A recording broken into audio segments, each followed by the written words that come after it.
मल्लिकार्जुन खड़गे जी,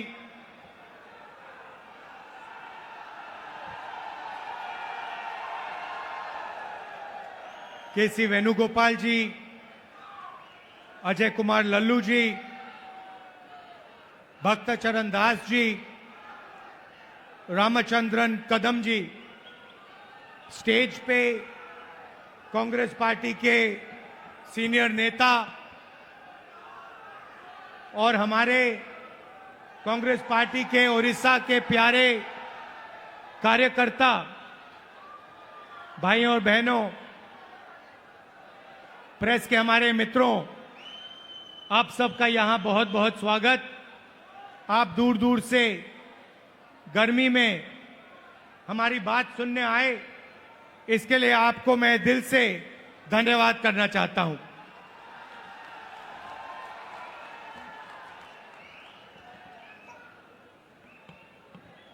कांग्रेस पार्टी के कार्यकर्ता का मूड कैसा है? नहीं, सुनाई नहीं दिया मुझे। कैसा है मूड आपका?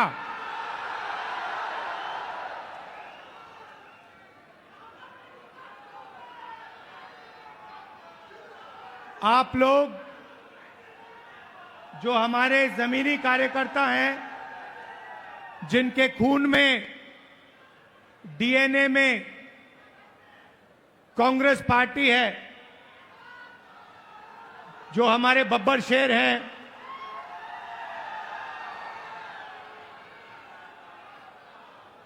आप उड़ीसा की जो जनता है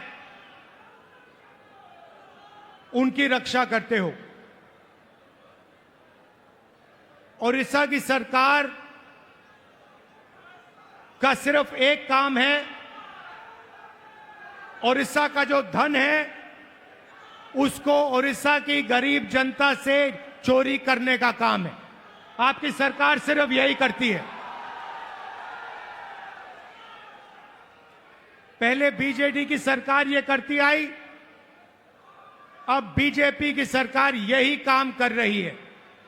एक तरफ उड़ीसा की गरीब जनता, दलित, आदिवासी, पिछड़ा वर्ग, कमजोर लोग, किसान, मजदूर, और दूसरी तरफ 5-6 अरबपति और बीजेपी की सरकार, ये लड़ाई हो रही है। और इस लड़ाई में कांग्रेस पार्टी का कार्यकर्ता जो है, वही इस लड़ाई को उड़ीसा के, वही इस लड़ाई को उड़ीसा की जनता के साथ मिलकर जीत सकता है और कोई नहीं जीत सकता है। भाइयों और बहनों, बीजेपी पूरे देश में संविधान पर आक्रमण कर रही है।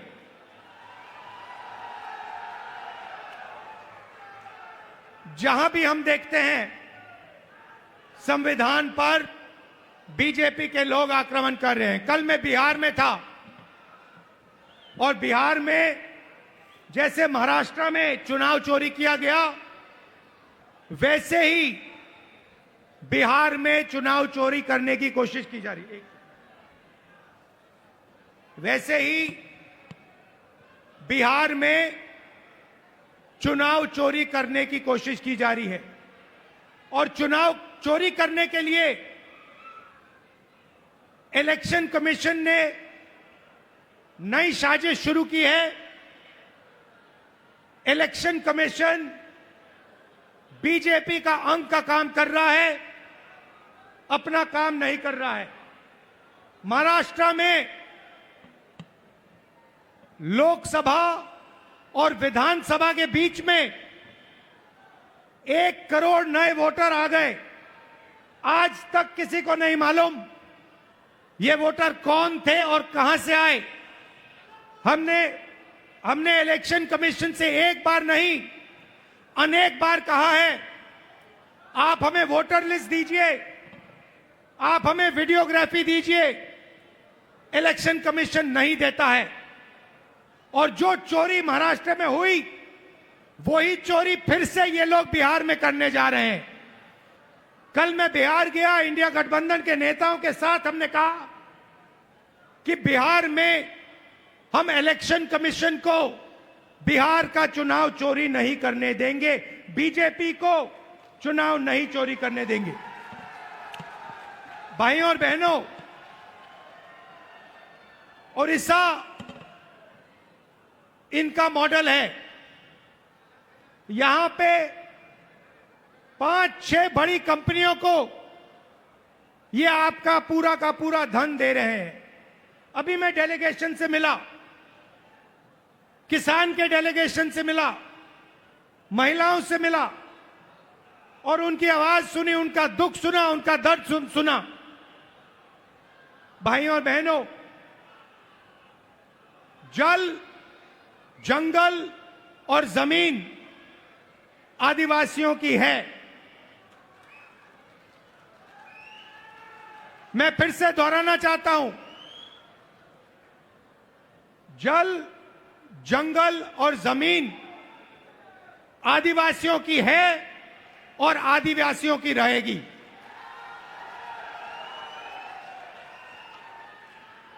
यहां पे आदिवासियों को बिना पूछे जमीन से हटा दिया जाता है, पेशा कानून लागू नहीं किया जाता है, आदिवासियों को पट्टा नहीं दिया जाता है। ये जमीन उनकी है, जल उनका है, जंगल उनका है और कांग्रेस पार्टी पेशा कानून लाई, ट्राइबल बिल लाई और इन कानूनों को हम लागू करके दिखाएंगे और आदिवासियों को उनकी जमीन वापस दिलवाएंगे। विकास, भाइयों और बहनों, विकास 2-3% के लिए नहीं होता है। विकास 2-3 अरबपतियों के लिए नहीं किया जाता है। विकास ओडिशा की जनता के लिए किया जाना चाहिए, गरीब लोगों के लिए किया जाना चाहिए, किसानों के लिए किया जाना चाहिए। यहां की सरकार 24 घंटा आपका धन, आपका जंगल, आपकी जमीन आपसे छीनती है, आपको जमीन से हटा देती है, आपको सही मुआवजा नहीं देती है, आपको धमकाती है, आपको डराती है।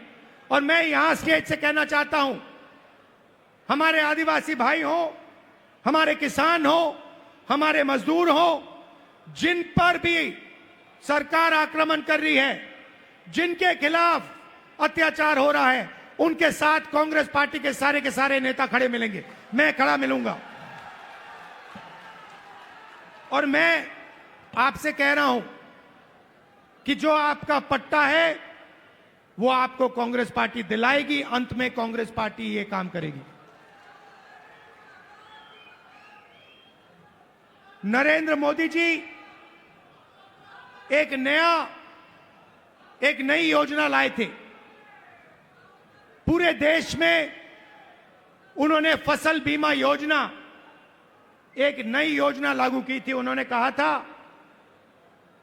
कि जब किसानों को मुश्किल होगी, तूफान, ओले से उनका नुकसान होगा, तो ये नई योजना उनकी मदद करेगी। और उन्होंने क्या किया? उन्होंने आपसे पैसा लिया, गरीब जनता से, गरीब किसानों से पैसा लिया, प्रधानमंत्री बीमा योजना के लिए सरकारों से पैसा लिया, सेंट्रल गवर्नमेंट से पैसा लिया और वो पैसा उन्होंने उन्हीं 3-4 बड़ी कंपनियों को दिलवाया। आज सच्चाई यह है कि जब आंधी आती है, तूफान आता है, ओला गिरता है, किसान को मुआवजा नहीं मिलता।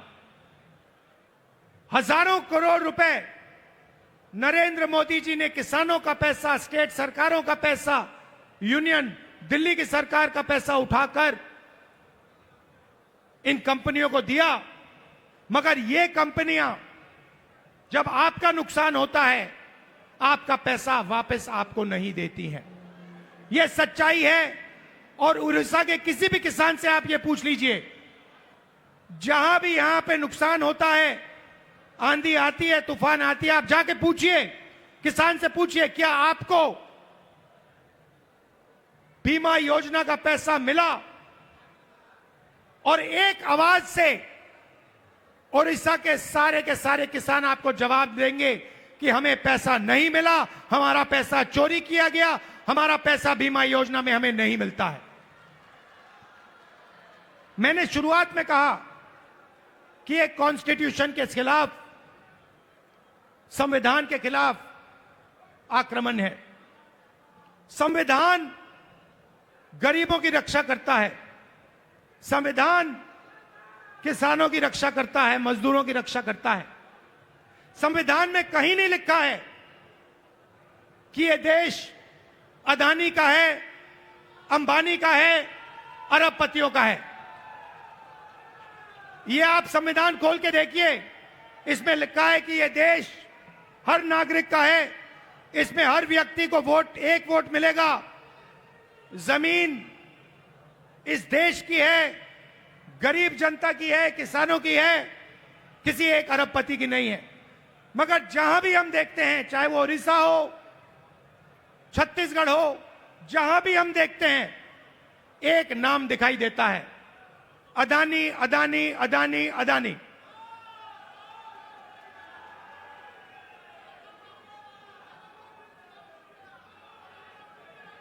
मतलब अदानी जी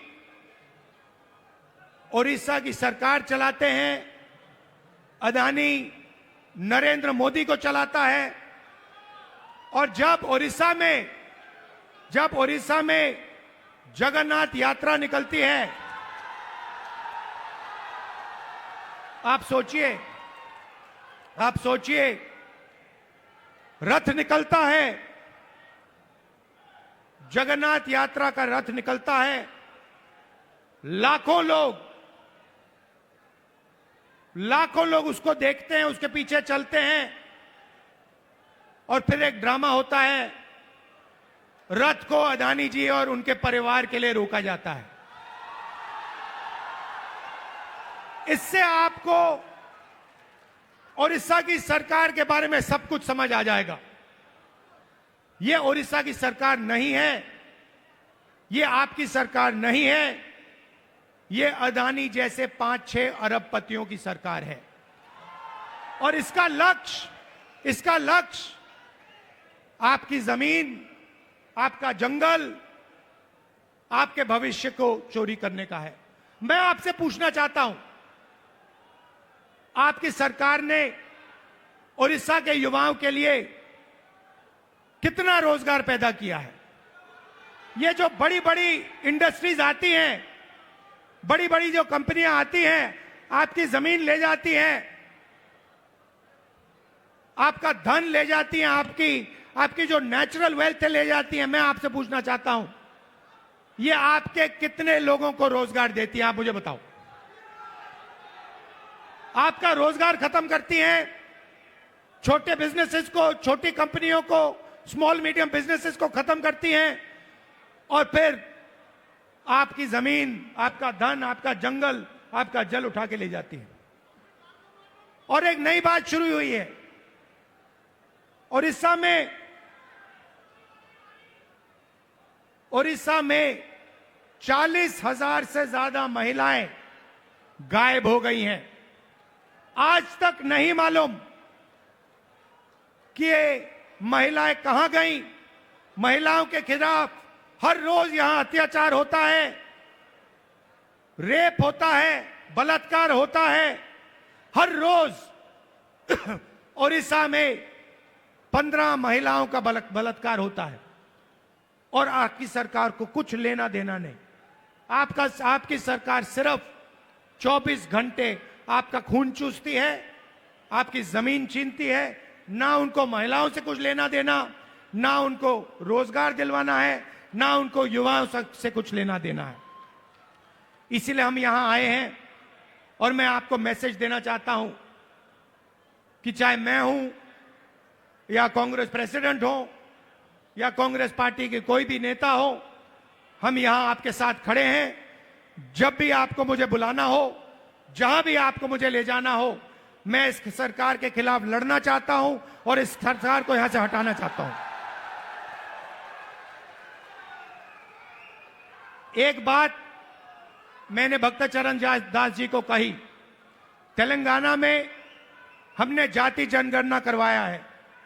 तेलंगाना में जाति जनगणना ने कमाल कर दिया है, क्योंकि जाति जनगणना ने तेलंगाना के हर नागरिक को समझा दिया है कि तेलंगाना में कितने लोग कौन से वर्ग के हैं, ओबीसी कितने हैं, अति पिछड़े वर्ग के कितने लोग हैं, दलित कितने हैं, आदिवासी कितने हैं, गरीब जनरल कास्ट के कितने लोग हैं। एक प्रकार से तेलंगाना सरकार ने तेलंगाना का एक्सरे किया है और तेलंगाना की सरकार को अब मालूम है कि कितना धन किसके हाथ में है, कौन किसके पास क्या है, कितनी आबादी किसकी है। और मैं ये ओडिशा की जनता से भी कहना चाहता हूं, देखिए यहां पर हमें पता लगाना है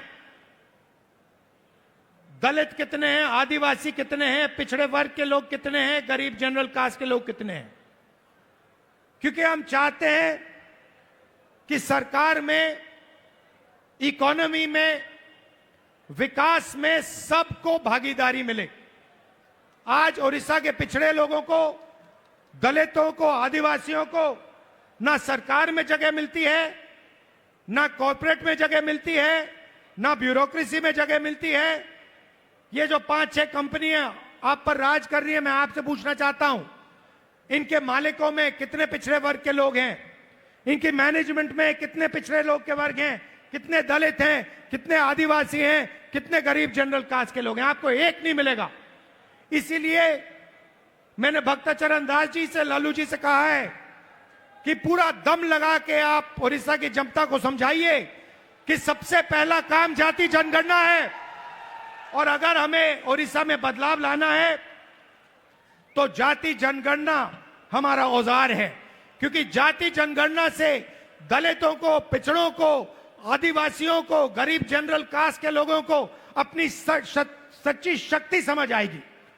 और जिस दिन इनको अपनी सच्ची शक्ति समझ आ गई, उस दिन ये सरकार को गिरा के फेंक देंगे। भाइयों और बहनों, आखिरी बात मैं कहना चाहता हूं, बीजेपी की सरकार ने ड्राइवर्स एसोसिएशन और यूनियन से पर पूरा दबाव डाला कि वो इस मीटिंग का समर्थन नहीं किए। उन्होंने पूरा दबाव डाला, धमकाया और डराया ड्राइवर यूनियन को, एसोसिएशन को, कि यहां पे इस मीटिंग में कांग्रेस पार्टी का समर्थन न कीजिए और इस मीटिंग को डिसरप्ट करने में मदद कीजिए। और मैं यूनियन को और एसोसिएशन को धन्यवाद करना चाहता हूं कि आपने इस मीटिंग का समर्थन किया। और मैं इस स्टेज से कहना चाहता हूं कि सरकार को ड्राइवर एसोसिएशन और यूनियन की आवाज सुननी चाहिए और जो उनकी जेन्युइन डिमांड है उन्हें पूरा करना चाहिए। एक बार फिर मैं आप सबका दिल से धन्यवाद करना चाहता हूं। आप यहां आए, इतनी गर्मी में आए और आपने इतनी प्यार से मेरी बात सुनी। कांग्रेस पार्टी के कार्यकर्ता से कहना चाहता हूं, देखो आप लोग बब्बर शेर हो, आपको किसी से नहीं डरना है।